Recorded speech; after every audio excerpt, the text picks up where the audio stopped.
Welcome to Alberta Football Uncensored. I'm your host, Teej Johannesson. With me, as always, my co-host, Omari Fraser.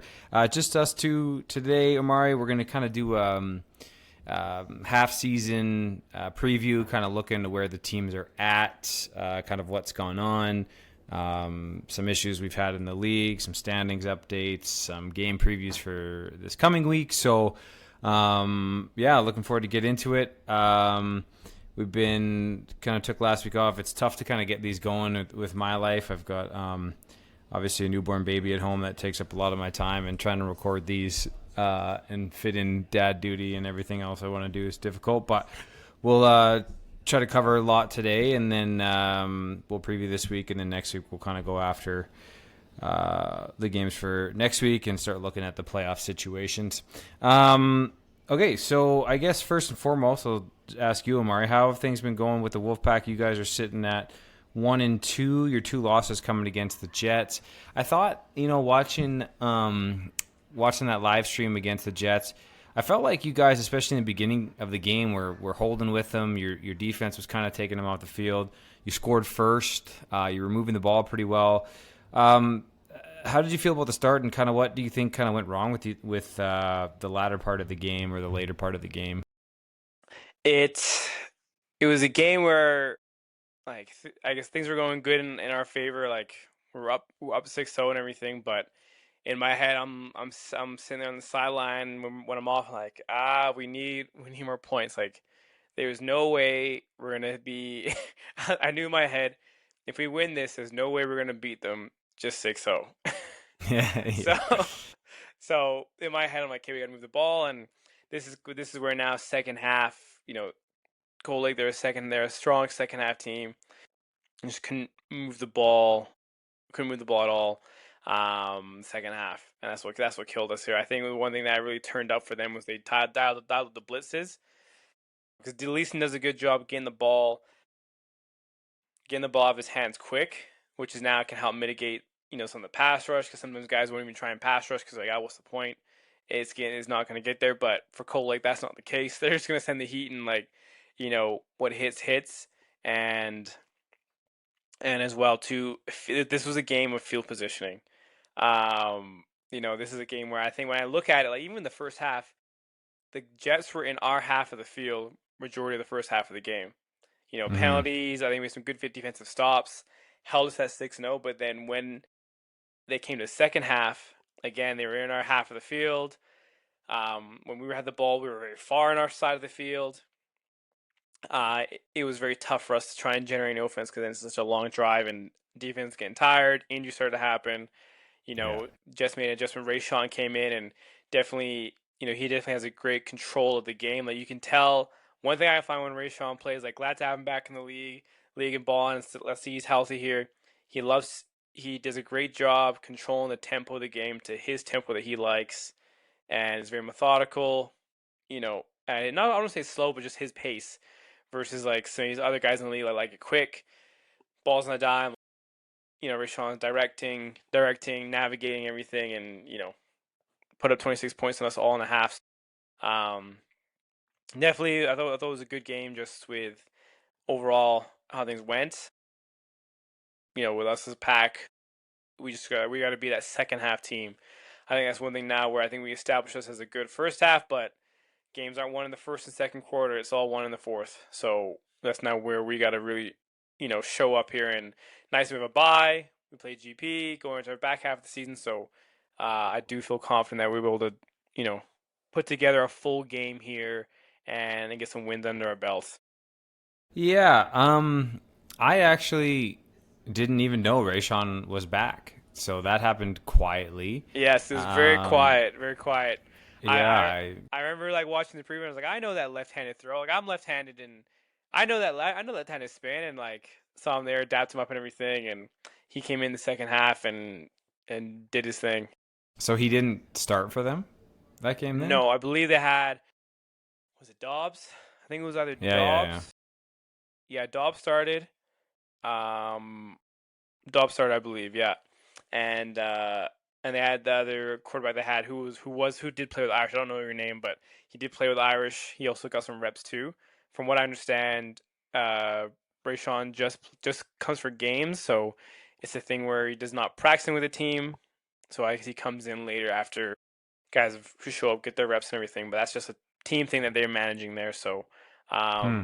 very good on him to literally hop off a flight, come play a game, score 26 points, and I'll be back in Vancouver. Yeah, I knew that was him too, just because the left-handed throw, and I talked to him a little bit. I was trying to see if he would come out to Airdrie, so and he was kind of mulling some stuff over. So yeah, glad to see him back. Hopefully he stays healthy. That's a big jolt for them because I think that their offense was struggling. It's not the strength of their team by any means. It's not overall very good, but he will definitely make it better. That's a defensive team for sure. 100%. They can't compete with the Gators because of the fact that their offense is just not very good. With him there, and the defense that they have, it definitely at least helps them kind of take a step up. So I'm interested to see how that goes. I can't imagine that he's not playing the entire game if they end up playing the Gators again at some point, or when the Irish head down there in a couple weeks as well. So that'll be interesting to see how that goes. Our game, we played in 60-kilometer winds and some pretty nasty weather for late June game. It was probably the most boring football game I've ever been a part of, playing corner and just sitting there and never having anything to do except stand there and be very cold and not be able to hear anything because the wind is howling in your ears. And the joy of not of playing in our league is we play in the summer compared to like high school football. When I'm coaching high school football, it's inevitable we're going to have some pretty damn cold games, but I don't have to play in them. I can just coach and suit up the way I want to suit up. But I actually ended up this is the first time since I played high school football where I threw a hoodie on underneath my equipment. So had the hood hanging out in the second half. I was just like, this is cold. And then we got up and they took the starters out of the game. So then I was just like sitting on the bench wishing that this game would be over with because it was just god awful. So, So, question for you now: when it comes to the cold game, right? Like, I think that's one thing I got mentioned. Like for our game, which was at 8 o'clock, we had all the rain passed through. We had like just basically like a slippery field that was draining, and no rain. Maybe some sprinkles at the beginning, but no rain. No one got drenched. No winds. We had pretty good conditions. Granted, it was at 8 p.m. yeah. What were some? I had some precautions I was going to take just in case it was raining. Of like, I need to make sure that like if I'm playing this game and everything, like I gotta make sure I have my precautions. What are your call it extreme weather football prep that you do just to try and help mitigate like I'm gonna be so icy hot? Like what's your tricks up your sleeve? Honestly, this is an area that I don't have a lot of tricks because I haven't had to do it in 20 years. Well, yeah, 20 years, right? So, I never thought I'd be playing in a game where I had to worry about, like I've played in some cooler games, 10, 11, 12 degrees is fine, but nothing like what I experienced last week. The winds and we escaped rain for the most part, but then like when it did rain, it was like extra cold and the wind just made it smack you in the face. And so, I mean, my only thing was, it wasn't a lot of preparation. It was like, okay, well, I know that they're either not even going to attempt a throw, and if they do attempt a throw, it's not going anywhere, which was the case. So I just walked out there and just prayed that I didn't have to make a tackle because like your entire body is cold and numb, so it's not that fun, getting those stingers when you have to go make a tackle on some sort of weird screen or something like that. At the point where it got when we were like winning by 30 or 40 or whatever it was, I was like, man, if I have to make a tackle, I might just let him go because I don't feel like taking the stinger here today. And I was just not ready for that. I was kind of miserable, and I was like, the first game I had 2 interceptions, and so I was kind of like, hey, it'd be nice to get another one in this game, have 3 through 2, be on track to lead the league again in picks. So I was kind of annoyed that I wasn't going to get the opportunity to really be a part of the game. Even though I knew we were going to win by a lot, but obviously in those games it is nice to kind of to get some stats behind your name. But I sat there and did nothing, was miserable, and was very glad when the game was over. But full 180 here coming up next Saturday when we go play the Gators. So it's going to be nice weather. They're going to obviously throw the ball all over the field. So for me as a DB, that's obviously really extremely exciting. As far as the Irish go, we faced obviously the two worst teams in the league to start. So we started with 2 bye weeks, and then we played the 2 worst teams. So it was good. Like, we did a lot of good things, and this is the best Irish team that there's ever been. There's no question in my mind. The overall talent, the coaching, the number of people that we have on our roster, the number of coaches that we have, the skill that we have up and down the roster. The defense is really good. On offense, we've got multiple running backs who can get the job done. Braxton and Eric Kyler and LJ Dyer, who's come in and just looks awesome out there. Looks effortless when LJ runs the football. And then we've got a great offensive line and great receivers. I'm probably won't play a lot of receiver until we get kind of to the playoffs a little bit. I'm unable to make practices, so I'm just kind of showing up and playing corner right now. But when I do get in there in the big games, that's going to be a deadly receiving core. And it already is, Vardo and Sagan doing their thing. And then we've got Louis over there, who's a really good third option as well. And our quarterback, Paul, has been, I think, surprising people. And I know a lot of people talked about, our quarterback situation. It was something I was worried about as well. But this guy Paul has come in. He's a big guy. He's he's like 6'3", 6'4", something like that. Kind of Ben Roethlisberger type body. Throws the ball a mile, and he's been looking calm. He's been looking patient. He's been making really good throws. It's going to be a different animal this week, obviously, going against probably the best defense in the league. Last year the Gators got all upset because I said their DB core was their weakness of the team.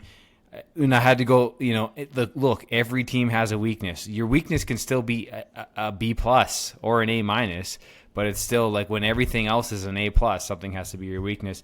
I don't think that's their weakness this year, though. I think they've really shelled that up. I think they've obviously they've got our guy Gabe down there, and Alex Isick is out there doing his thing, and Brett's doing his thing out there, and is an athlete and a half, and they've got that other guy from Cold Lake that came down as well, number 4 there on the corner. So they've got the riches of DBs down there. So it'll be interesting to see how Paul does this week, but I'm looking forward to the challenge. I think this is obviously the game of the week and the game that everyone's kind of wants to see. What do you think about that game coming up?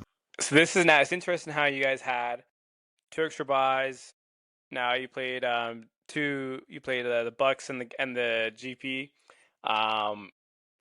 Fair to say that you guys had extra time to get sharp, and I think when I watched the film, you guys look really good and really sharp on film. Granted, because I think there's more prep time, so that impatience from the 2 weeks of buys, I think, really showed out here. And then now, for your guys' season, the test now comes with 2 Gator games, Jets, and the Pack. So this is where all comes together.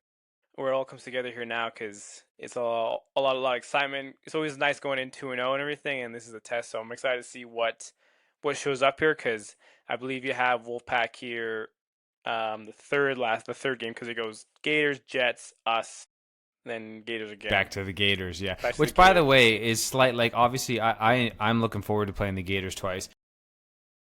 Cold Lake got really lucky. Like, honestly, Cold Lake got lucky to not have to play the Gators twice. It puts us in a weird situation because I believe the last time that we did this was a couple years ago, where we had, I think it was 2 years ago, where each team played one team twice. Mm-hmm. But the way that they did it was the previous finalists played each other twice. So at that time, it was Airdrie and Cold Lake who had played in the final the year before. Yeah, I remember that. So then Airdrie and Cold Lake played each other twice. It should have been Cold Lake and the Gators playing twice, because those were the 2 finalists last year. But obviously they couldn't work that out. And Cold Lake caught a break, because what it means now is that we have to We could even split the series versus the Gators, and then we would still have to beat Cold Lake to come in second place, but and get that kind of first round playoff bye, which is a big one. So we're gonna have to. This game is big for us. Like if we can find a way to get a win here and this week, and then have good momentum going into Cold Lake. That's going to be really good for us. If we lose this game, I think that hopefully we'll have a lot of positives to take out of it. But I think it's going to be an awesome game. I think the Gators have basically, since they came back in the league, have won every game by at least 30. Like I don't think they've had any sort of close competition whatsoever. Say maybe the first game of last year against Cold Lake, but I still think they won that by like 20 something. So we got to give them a test. The big thing for us, and this is what I would be preaching to our guys, is we got to come out strong. We got to come out quick and early, because if we can, the Gators aren't used to playing from behind. Not saying that they couldn't, but you want to put teams in situations where they haven't been before, right? So if we can come out and get an early lead and put the Gators in a situation where they haven't been before, all of a sudden, they've got to figure out a new way to do things, which isn't always the easiest thing. So that's going to be the biggest thing for us with these guys is not thinking that they're this unbeatable team, right? Like the Gators are the best team in the league, definitely. I think on paper, on the field, they've proved that over and over again. No one's been able to stand with them. I want to tell our guys, like, there's no fear to have. It's still 12v12. We've got a really good team. We've got good players on our team. We've got guys that can ball. We've got guys that can battle. We've got physical guys. We've got skill guys. We've got a good quarterback. So we've got all the things that the Gators have, and we've got really good coaches. So there's no reason to fear these guys. I know I don't. I've personally asked Coach Anton to let me shadow Ben on his side, and because that's a challenge that I want, because I believe that Ben is the best receiver in the league, and that's the guy I want to cover. Now, this isn't a shot at Ben saying that I can just lock down Ben all game, because this is more of me going, I want the best challenge in the game. Ben's going to get his, and I'm going to get mine, and that's what we're going to do. I've covered Ben lots in the past. I've covered Ben a lot in practice, and we have great battles all the time. So I always want the challenge. I want to cover the best guy, because it forces teams to have an option, right? Do you throw to me to the side I'm on, to the guy I'm covering, and risk me taking it to the house or creating a big turnover, or do you just stay away from me and not throw to your best guy? So they're not going to shy away from throwing to Ben if I'm on him, because they're confident in Ben, and so that's exactly what I want. I want them to throw to him. I want to be able to cover him. If he makes a catch, I want to be able to make the tackle, make the play. So I love Ben. I love what he does, and I want to cover the best receiver in the league all the time, and that's him. So I know personally I'm really looking forward to the challenge, and I know our team is as well. Yeah, because that's now. I know Ben has this thing where he always comes down with these great catches, great balls. Like I remember, last year when we played him, our DB had literally in your pocket coverage, and then Ben seals it in, and you're just like, what? And the team's like, what? And I'm sitting there like, it's Ben, Yeah. I know I told my story of him when he cried when my first year at Colts, when junior, when it was Ben's last year, and just that he was that introduction to a high level receiver that was doing everything. So it's still pretty cool for me to see him still do that and everything. And it's always a good matchup here, and that's the thing that you want as a competitor. You want the matchup. You want the matchup that's going to give you the best.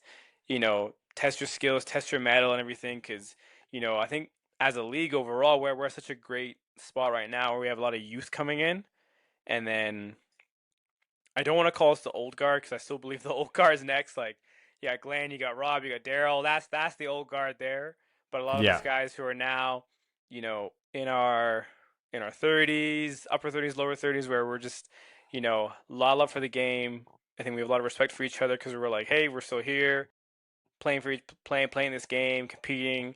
And I think what's the nice thing is we can at least all shake hands and, shake hands and meet each other's family, the kids play and everything, and then go from there. So I think that's the exciting part right now. But it's also exciting to see new players come in. Like when you said talk about a new young player with LJ Dyer, like I was quite excited to see him come in the league. Like him and his buddies from London Beefeaters come in, run the ball, Yeah. a lot of youth. Like that's really exciting to see because it's guys who still want to play football, continue on with their careers and their life and everything, and like we're heading in a good direction there. Well, yeah, and you know what? I want to touch back on what you said about Ben and being tight coverage. That's the thing about someone like Ben is like, and that's why for me as a DB, I want to be targeted. I want quarterbacks to throw the ball to the guy I'm covering because I want a chance to make a play on the ball.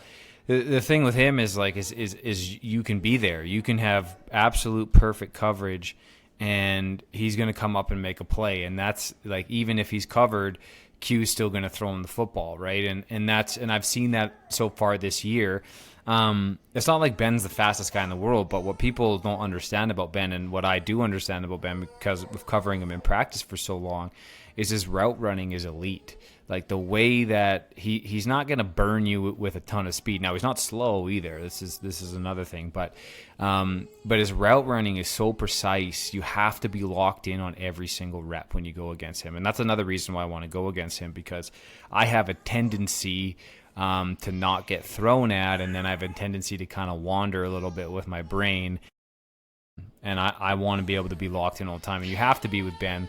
And he's going to bring the best out of me. And I think, seeing what their offense is doing this year, they have a really, I love the offense that they're running. I'm not sure if it's Chris Merchant who's running it, or if it's Kurt who's running it, or if it's a mixture of both. But I like what they're doing. They run a lot of motion switches between Ben and Xavier, which can confuse coverage a little bit. And they kind of run these zone kind of killers.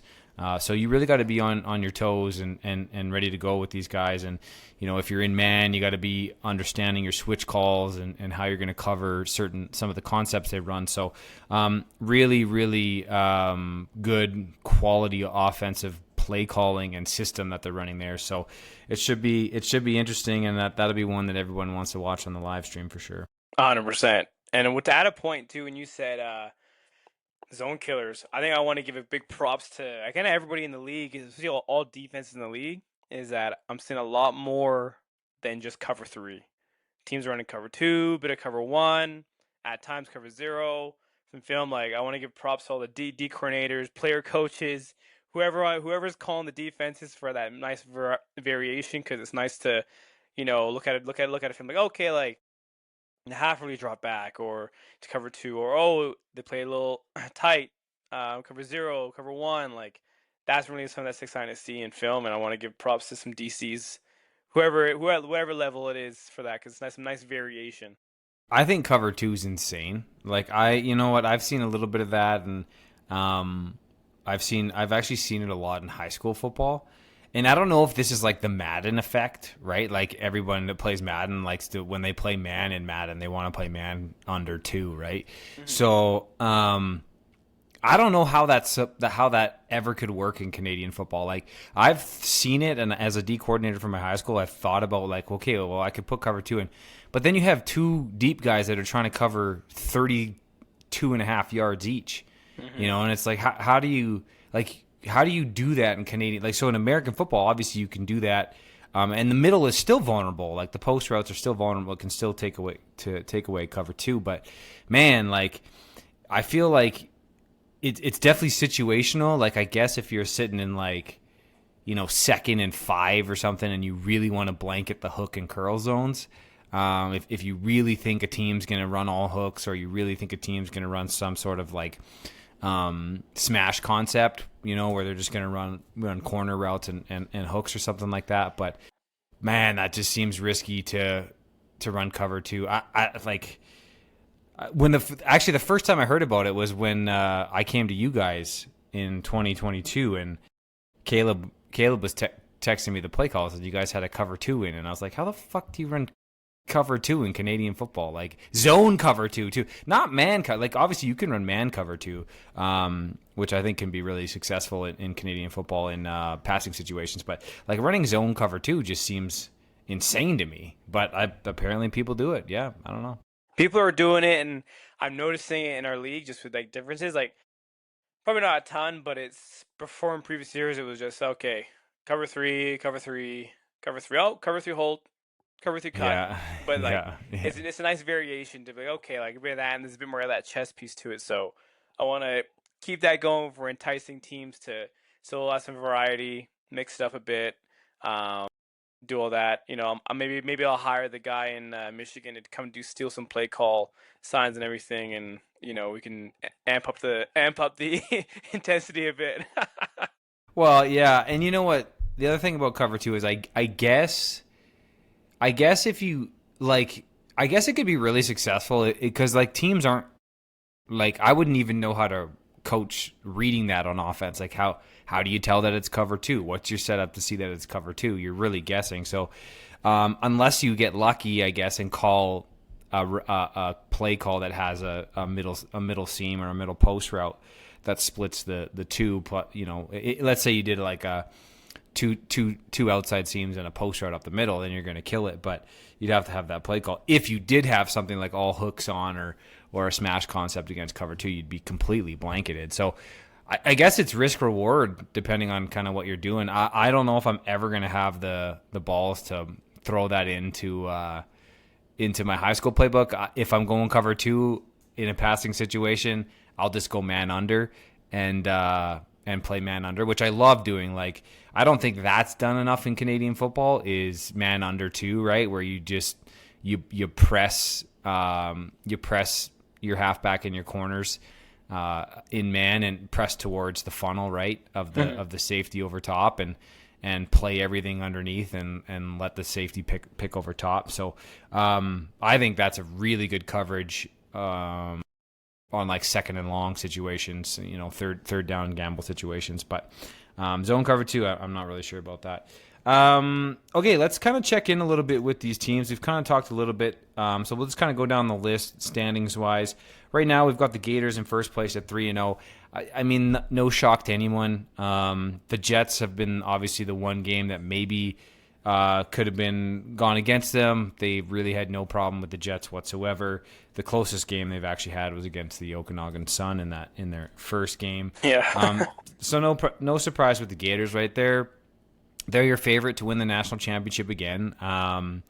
Even though they're traveling to Ontario, like they whooped the absolute snot out of GTA last year. I don't think GTA is going to be any better this year than they have been in the previous years. I think the Gators will travel if the Gators do win the AFL, which they'd be the favorite to do so right now, obviously. I think they travel with an absolutely full roster, and then the travel means nothing. What people always talk about with the travel is like, oh, the team traveling always loses, but the team traveling is usually missing a lot of guys or some key guys. I don't think there's a way in hell that entire Gators roster is not in Ontario to win that game. That's the only reason these guys came back, right? All of these guys are back to win in Ontario. They already won the national. They're not back to win a national. They're back to win a national in Ontario. So if the Gators do make it out of the AFL, they will travel with a full squad, and I think they'll kick the crap out of GTA. I bet you too. Kurt's probably got something not up his sleeve, but has been planning to like, hey, if we need funds to get guys over, like maybe extra sponsorship money, maybe guys are just putting that extra $100 away per check because maybe they get like 6 or 7 paychecks till national or whatever. Like, hey, just put $100 away, you'll have the 600 flights, room, mostly covered, and you go from there. So I think guys are planning for that, and in their financial ways that they're doing. Yeah.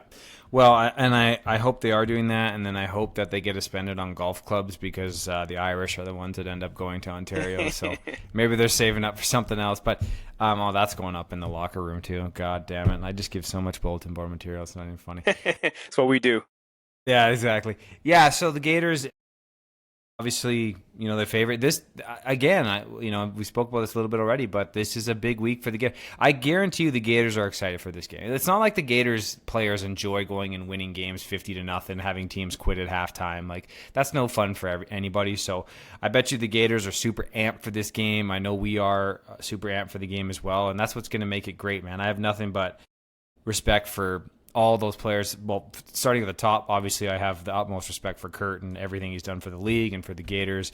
Go guys that I've played against for over a decade, guys like Oren and Cassie's down there, and of course you've got my buddies Ben and Xavier and Brett and Don Nelson, who's just an absolute legend in the league too. So I can't wait for that. I respect those guys. I know they respect us, and they're going to be ready to go.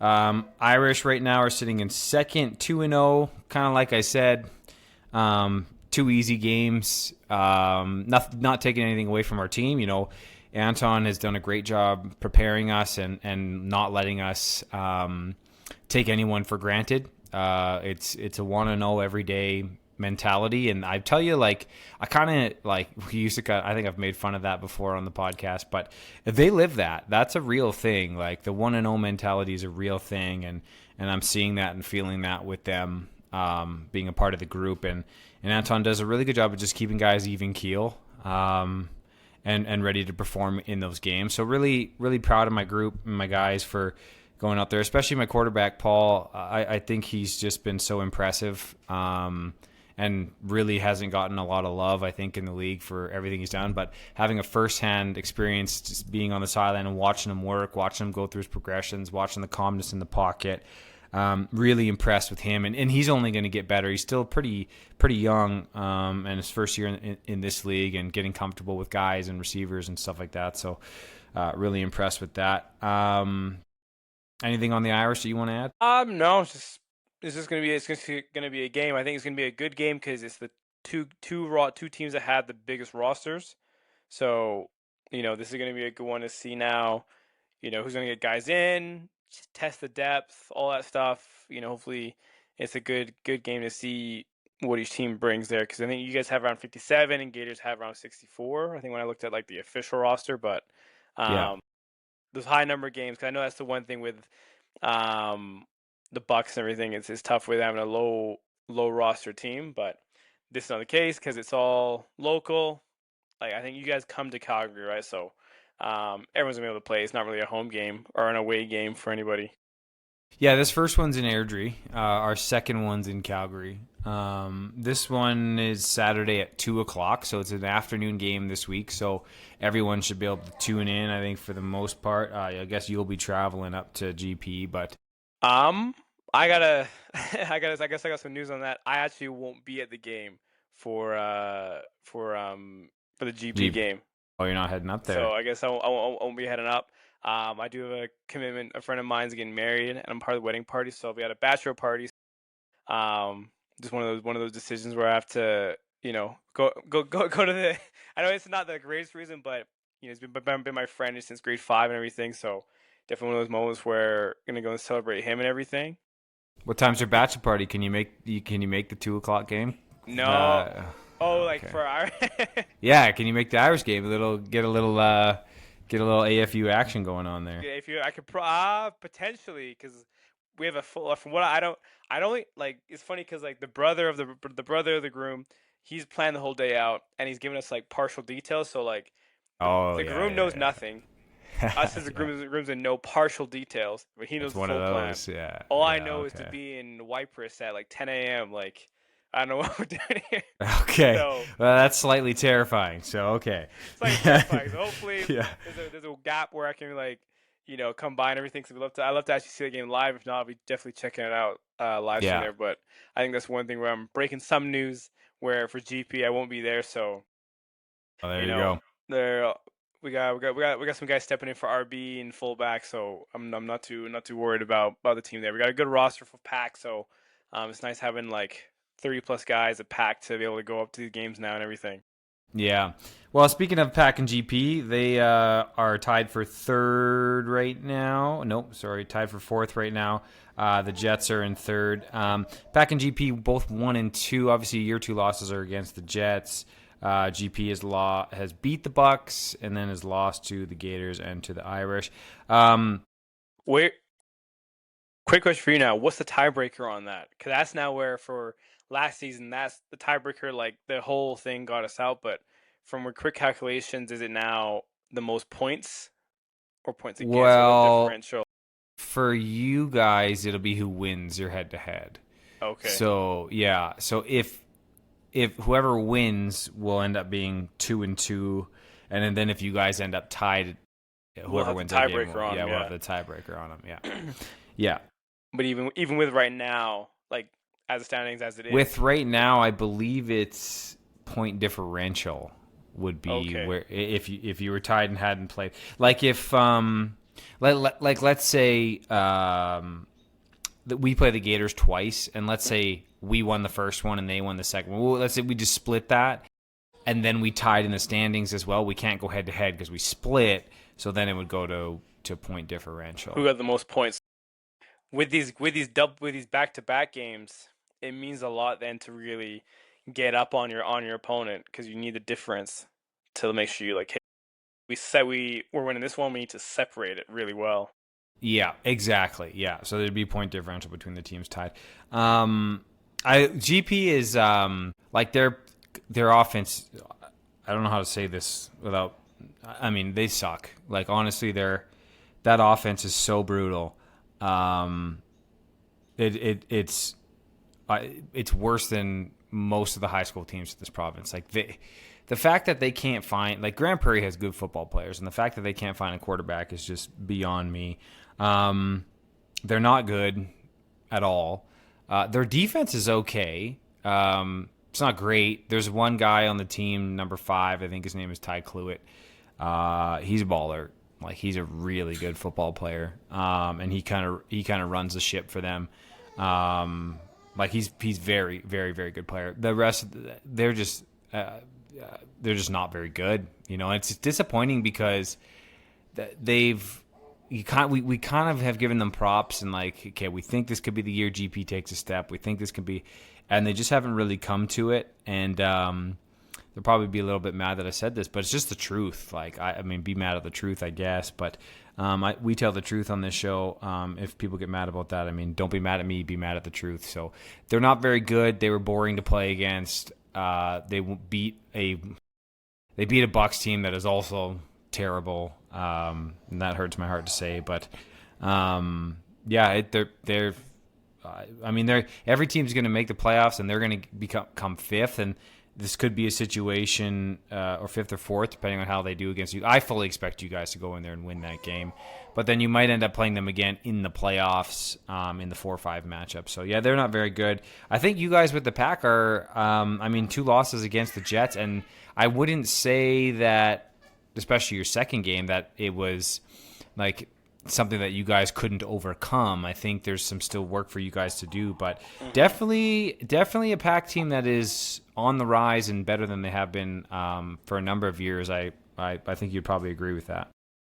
Yeah, we've managed to really come over the hump over the thing we've been battling with the last few years, just of like so close and like how we have talent there and everything. But now we have talent, some numbers, a lot of youth, guys coming to play and everything, and um, that's the one thing which really happy to see because now I'm sure everyone knows through the offseason I was, he wishy washy. We're like, hey, am I coming back? Am I not? And everything. And it's nice that literally the month of May things really start to compound and really take off there. So that's been nice to see. And then just there's a lot of good energy, good culture. We're starting to really build back that winning culture here and everything that is expected that we want to see. Uh, might not be winning maybe in the stats, but just like, hey, we show up to practice and everything. Like our average right now for the last 2 weeks, we've averaged 32 guys at practice, and I know this because I Wow. track it because I actually tick off. I have a nice little Google sheet where I check it off. If I see a guy who hasn't been showing up, just like, hey, you haven't communicated where you're at. Just hope things are good. We'll see you Yeah. soon. Just like Yeah. things like that to help show like, hey, we want some accountability, some communication. Don't need to be a dictator about it, but just keep it like we miss you, we love you, hope things are good, and then go from there. Just really keep that channel open. That's really helped show guys to be accountable and show to practice. So I'm really really happy with that. When I look at like our upcoming match against GP, man, I look at that defense like offensively, sure they might not be the strongest there. Defensively, they're all stat leaders. Like number 5, Ty, 5, Dominic Fudge, Silas Gardner. I think it's got some DBs. All got guys. Chad Weave. They all got guys who that defense can ball, and they all put up stats too. Like I think they have the stats because they had that game against Red Deer where they just got picks and tackles and knockdowns and everything. But that's one game where I think it's gonna be a defensive battle to win. Which, from what I know with us Pack, we're gonna travel quite well. We have a bus and everything, so we're gonna travel quite well up there. So I feel good about that there. Yeah, yeah, their defense is good, and they've got ballers on that defense. I think the problem with their D, like in our game, they did okay in the beginning of the game, but then their offense was 2 and out every single time, and the field position was terrible for them. So, eventually our offense was able to capitalize and do that thing, and that's usually what happens, right? When you've got a team with a good defense and a bad offense, that defense is out there for 80% of the game. The field position's never good. Like you couldn't punt. Like nobody could punt in those wins, right? So it was those situations where the punt would go straight up in the air, and then the refs would have to blow it dead because it was 5 yards and it's people. They call it like unsafe or yeah. So like their field position was tough, and even though we popped 42 on them or something like that, like their defense didn't play that badly. It's just they were put in a bad situation. So I hope they can figure that out soon. Like next year would be good. It'd be nice to have a GP team that actually could match their defense, or their offense could match their defense, because their D has always been good. Like they've always had a good defense down there. And I bet you this is where I think Chad's going to go to the drawing board and say, okay, here's what's going to happen. I'm going to find a company that says, hey, you want to work here, you're going to also play quarterback for the Peace Country Cowboys here. You're going to make 6 figures. Here's a company truck. All you got to do is score touchdowns. 6 figures from the job, not from the football team. Yes, we just want to be clear. From the job, right? Y'all heard that? Because no one in this league pays to play, all right? Now, to our knowledge, we're just going to blanket statement that everyone here pays their fees, takes care of what they got to take care of and go from there. There hasn't been much rumor of that, so we're just going to leave it die. And if it does, me and Teej are going to hop on that. 100%. So. Yeah. We'll break that news if we find it, because that's the good stuff. And then the Jets are sitting in third place, 2-1. Obviously, they have their 2 wins against the Wolfpack. I wouldn't say super convincing, and we've kind of talked about it a little bit. Like that's a team that obviously their defense is, very good. That D line is definitely elite. They got Teej running the defense, I'm assuming, and he's a very good mind, a smart mind there. So the D is going to be good all year. Their offense, it just hasn't been very good. I got to give the run game their props there, because they've been running the ball well. Granted, I know it's against us as Pack, but just the things that they're doing. And number 3, I know his last name's Charles. He's running the ball really well, and like I just look at like the skill sets he brings. Guys missing, and the cuts he's making off his line. The line's working well. Like the run game unit is looking really good. Like that's one they have to give him there. Now I know it's against us, but we'll see. Now that's one thing which I think will develop as the league progresses on. Yeah, and I think their run game's okay. It's kind of a thing. Like I kind of ignore the run game a lot because I think in this league you have to be able to throw the football to win. Like, well, no, I don't think. I know that. Like, you haven't really had a team that couldn't throw the football that's won here. So hopefully, with Rayshawn being back, he's done it with them before. He's won a championship with them before. I don't think their receivers are as good as they have been in the past. But so they've got to figure that out. But it's not like they don't have time to figure it out. They're still going to finish, second or third in the league, and have an opportunity to make it back to a championship game again. And so they still have, which is end of August. So there's still tons of time for them to get it together. I don't think their offense is where they want it to be right now, especially when you're going up against a Gators team that can put 50 on you in a blink, right? So you're not scoring 50 points running the football game. So they got to find a way to get that ball, move that ball downfield. And that's basically the wrap up right now. I think that it'll be, like I said, we at the Irish were a little bit unlucky having to play the Gators twice. So we've got to find a way to squeak out at least one win against them. And then we've got to find a way to beat the Jets if we want to get into that top 2 kind of seeding to get that first round bye. So this could change quite a bit. You could have a situation where the Irish are on top of the league. You could have a situation where it's the Gators. You're not going to have a situation. The Jets basically can't come first in the league anymore because of their loss to the Gators. So first will either be the Gators or the Irish, and that'll be pretty much determined for the Gators. If the Gators beat us this week, they'll pretty much wrap up first after that. And then there's a battle in that 3, 4, 5 spot. The Bucks are going to finish 6th because they lost to Grand Prairie, and there's just no winnable games for them left. So this will be the first year that the Bucks go the opposite of undefeated. So I don't know what the unwinning. I don't know what the opposite. Winless. Winless. Yeah, thank you. I could not think of that word. This will be the first year that the Bucks go winless in the history of their program. So that's sad for me to see, obviously, and hopefully we can change that for next year. We've talked about this coming week game. The Pack are going to Grand Prairie in a really big game for playoff matchup there, because good chance that the Pack and GP end up playing again in the playoffs, and obviously home field advantage would be huge. Obviously you guys don't want to travel back to GP, and they don't want to travel to Calgary. So massive game with playoff and home field implications this week, Pack versus GP. Jets are playing the Bucks. That game is probably not going to mean a whole lot. I think it's the Bucks traveling to the Jets, so that's a little worrisome how many guys the Bucks can actually get up there. And then the game of the week, Irish versus Gators. So that's what we have on tap for this week.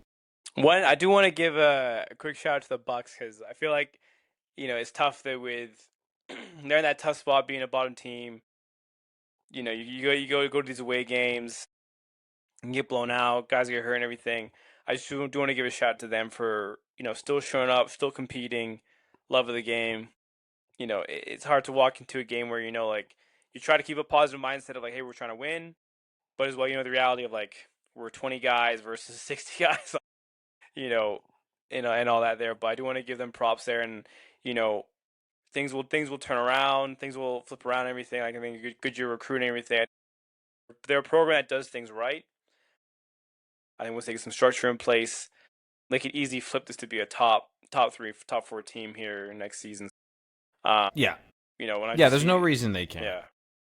There's no reason they can't, and the guys there that are still showing up are really good guys and have good hearts and love the game of football. So, like I said, it breaks my heart to see where they're at right now with everything they're going through, because that team obviously means a ton to me, and I've said this many times, but like I'm a Buck, and I'll always be a Buck, and I will finish my career with them, and hopefully we can figure that out next year and get the recruiting that we need to to get back to that 2021 standing where we won a championship. And I don't think there's a reason why we can't be pushing for that top, just like you guys in Calgary can't be pushing for that top. So I feel like the league's only going to get better as we move forward. I think we've got a pretty good picture of the contenders this year, and some teams that possibly have some ability to upset some teams. Like there's also a chance you guys get the Jets for a third time in the playoffs if things kind of go that way. So I'd be interested to see that as well. Okay, that's pretty much it for me. You got anything else you want to add or talk about? No, nothing really comes to mind just of like games and all that. I think standards are high and everything that's happening around the league just overall. I think it's just we have an exciting back half of the season to come. I think smoke games. There hasn't been any smoke games, which is nice. Don't say that. Yeah, which is definitely nice. I know the league did plan for that, to have that buffer week, but I know you guys. Yeah, I got it. Irish and Gators are playing that buffer week, but this is where it really comes down to it. Like we've all had our games out the way. I think we're all smooth here, operating, all that stuff. One thing I wanted to see is, how are we feeling with the stat leaders and everything? Like I don't think we have the stats up here right now, but we can do a quick run through possibly here of the stats and see who's what, who's where. I know Becker sent me the link to the stats. I think it'd be cool to see who's leading and whatnot. I'm just trying to pull that up here. Because he posted it on the Facebook forum, I think. Yeah, and also shout out to Becker for absolutely overhauling the spreadsheets, the spreadsheet for that, because he's absolutely overhauled it to where it's like It's actually insane. Like I was looking into it, like, and as a computer geek, tech geek, I like how you put the player into all the stats. It's like a live sheet, golf score kind of sheet where like all gets inputted. You can Yeah. track, you can compare to as well. So that's really sick to see. Like Okay, I found it here. Yeah. Yeah, I know he's doing a great job. everyone, everyone who's like trying to see like, oh, like where do I rack up against the RBs and everything. Like you get to see like 1, 2, 3 passing leaders and all that stuff, and really give you a chance to compare. Because I think this will make it really interesting as a tool for when it comes to All Star selections, right? Because Yeah. that's always a hot debate. But now we have the tool to really compare and see, and maybe it's a case where AFL does theirs and AFU does ours, if fans really want it. Yeah, honestly, yeah, and I think the fans do want it. I think that these things matter, and I got to get a better version because I'm trying to like pull it up on my phone and I can't see things properly. But Yeah, groups, the official Alberta Football League message board, anything hot and juicy in here. Let's see. the Gators 500. So like the Gators have 568 rushing yards as a team, and the next highest is 292, which is the Irish, and then the Jets are at 139. Like that's crazy, and the Gators also have 618 passing yards. So like that's just absolute domination. So we'll have to see how that finishes out, but that is a massive lead by them in both those Yeah. categories. Oh, Daryl Leeson leading passing with 692 yards.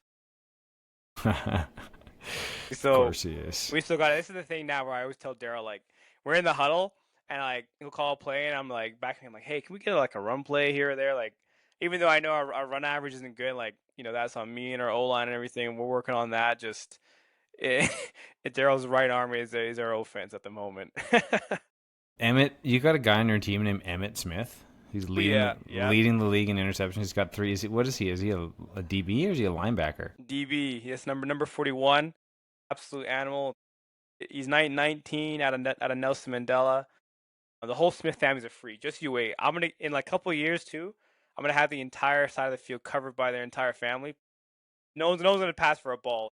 His brother's out at Dinos. Older brother's at Dinos. His younger brother is now with Colts. Everyone's in their football Wow. journey, so I'm looking forward to the day where I can like, hey, I need a game from each one of you. Like, just give One me like, his parents named him Emmett, so his name's Emmett Smith, which is just ridiculous, right? So yeah. that's So it's a sick name to. It's a great football name. yeah, 100%. Yeah, so interceptions, he's leading the league with three, only 8 return yards though. Got to get those return yards up. Longest 5.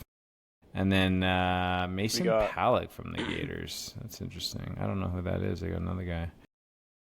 Not a lot of picks, right? There's Emmett's got 3, and then there's Mason from the Gators, Conrad from the Jets, myself, Isaiah from the Cowboys, Tyson from the Cowboys, and Silas from the Cowboys, who all have 2. A few guys with 2, one guy with 3 in 3 games, so one a game is a nice average to get there. And then yeah, this guy, so I was talking about Ty Cluett there, leading the league in tackles, 16 solo, 12 assisted, 4 tackles for losses, and that might be before even the last stats were put in, because I think he had like freaking 15 tackles in the game he played against us. So Dominic Fudge too. So you got 2 Cowboys leading the league in tackles. Now the tackle stat is because that defense is on all the time. So like they're getting a lot of playing time out there to make those tackles.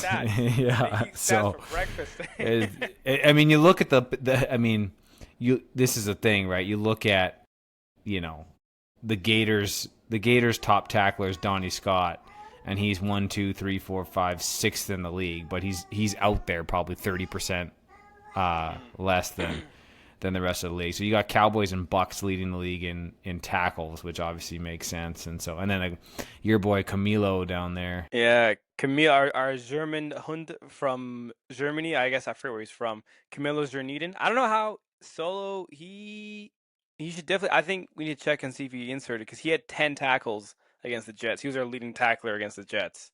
Yeah, this might not be updated with week 4 totals. I'll get on Daryl about that. Get our boys' stats. Yeah, that man flew from Germany, went to Vancouver, saw Wolfpack, said, "Hey, moving to Calgary to play some football," and he's been balling. That's So awesome. like, He's got a crap load of assisted tackles too, so that means he's rallying to the ball, which as a defensive coordinator I love. So yeah, guys that rally to football are great. love to see that. Love to see that. If we had to give like some like half, what would be like your, based off the stats, and maybe we can wrap up with this. Who'd be your halfway through the year All Stars so far? AFU halfway All Stars.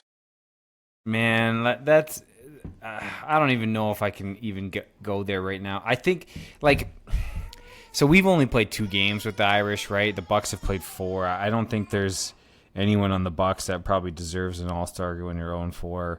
I don't know. I would have to put more time. I'd have to put more time into that. I don't like to just kind of like willy-nilly do it without putting some thought into it. I don't know. I don't think I can give a good answer to that right now, to be honest. At least a fair answer. I think if we had to go, I'm just gonna go off the top of the list here, and nice thing we have the stats, so you can go QB, Daryl Leeson, Chris Merchant as the QBs, RBs, Bryce Harper, Patrick Charles, Ray receiving, and then you can go top 4 here because I know they have 4 receivers. So you got Brett Bilsma, Ben Nadia, Carter Cook, Peter Lee, 2 come from Pack, represent. So maybe that could be your offensive MVP. I guess you got to add 2 more for the fullbacks. This other thing too, like that's another topic I want to like figure out here is how they're gonna rank the fullback rating. Like, do they go like RBs or is it like fullback or hybrid back? Because when I look at my stats, I have not the greatest rushing because granted I'm always like 33 dive or like whatever like that. I don't get the tosses. But I always play some defense. I would have had an interception if one of our guys didn't go offside. So I'd have had a nice little knockdown INT against the Bucks and everything. But I'm just gonna get one down the road. But what do we do now when we have like a guy that has a bunch of stats like myself, where it's a bit of offense, bit of defense? The Iron Man. So we need like an Iron Man category. Yeah, honestly, or like, yeah, that's interesting actually. Yeah, like maybe that's like a position. Yeah, the Iron Man position. So you just take the guys that play 2 ways and pick the best one out of those. Yeah. Which isn't terrible. Yeah, I feel like these stats aren't fully updated because I'm looking at some of these passing numbers and I feel like, well, maybe they are. I don't know. Have we really only thrown the ball 22 times in 2 games? Maybe. I don't think we threw a whole lot. I guess we've gone through quarterbacks a little bit too. Rayshawn. Oh yeah, so Rayshawn he's got 4 touchdown passes, 16 of 30, 243, 4 touchdowns, no picks. Daryl with his classic 6 touchdowns and 7 picks. That's classic. His classic 107 attempts. So Daryl Leeson has 107 attempts. The next closest guy is 54. Like, this is, how do you play running back in that system? Exactly. That's crazy. You can see why I have like 30 yards. Granted, like I'm getting like 3 yards of carry up the middle. Like I'm just around like 4 guys on me, but it's just like, hey, I don't really. I get some. It's like, please, sir, can I have some handoffs? Daryl's a 50-something-year-old man, and he's got 107 passing attempts. I mean, that's just impressive on its own. Forget the fact that he's got 59 completions, which is very impressive.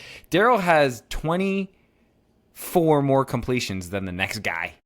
Like, that's pretty crazy. Chris has played well. Merchant, 35, 54, 478. That's a good completion percentage. 5 touchdowns, 4 picks, though. So, like, he's thrown some picks, too.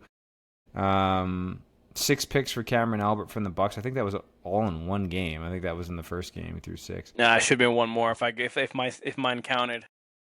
Yeah, okay. So maybe that is. But mine won't count because there's a flag on the play, so it doesn't count. Oh yeah. So okay. I was a little peeved off with that. Yeah, Bryce Harper leading the league. No shock there. Patrick Charles, yeah, with the Jets. LJ with a limited number of carries. 16 carries, 133 yards, 8 yards a carry in 2 games. We kind of rotate running backs quite a bit. So, so that's interesting. Marshall had some good yards there. Yeah, so I think you're probably right. Yeah, Daryl and Chris up there. I would even, I'd even give the nod to Daryl there just because, he's got one more touchdown pass and 7 picks, but Chris has 4. His completion percentage is pretty good. So Daryl Bryce is the running back. Brett Bilsma's had a good season on a bad team. Probably give the nod to Ben there because he's got the 3 touchdowns over Brett, and then yeah, you got a couple pack guys at the top there. Vardo's had a good year, a couple touchdowns, 6 catches, 171 yards. So again, still going to be a chance to break out. So yeah, I think that's guys that we expected to kind of see up there are doing their thing, and that's probably going to continue. So it'd be interesting to see. I think there could be a lot of stats on both sides of the ball in the Irish Gators game this week. I'm interested to see that Pack and GP game. So a big game for the playoffs. I guess I'll close my part out and then I'll let you close out. Good luck to everyone this weekend. Obviously, Pack, stay safe traveling on the bus. Have a good time in GP. Always a good time after those games in GP. Stay safe at the bars. I've seen more than my fair share of fights happen at the GP bars after football games. So be safe, be vigilant. Not everyone plays fair or fights fair down there. So be careful. Don't do anything stupid, and have a good game. So, Omari, you got anything else? If not, go ahead and close us out. Yeah, no, that's everything from us here. Hey, appreciate everyone tuning in.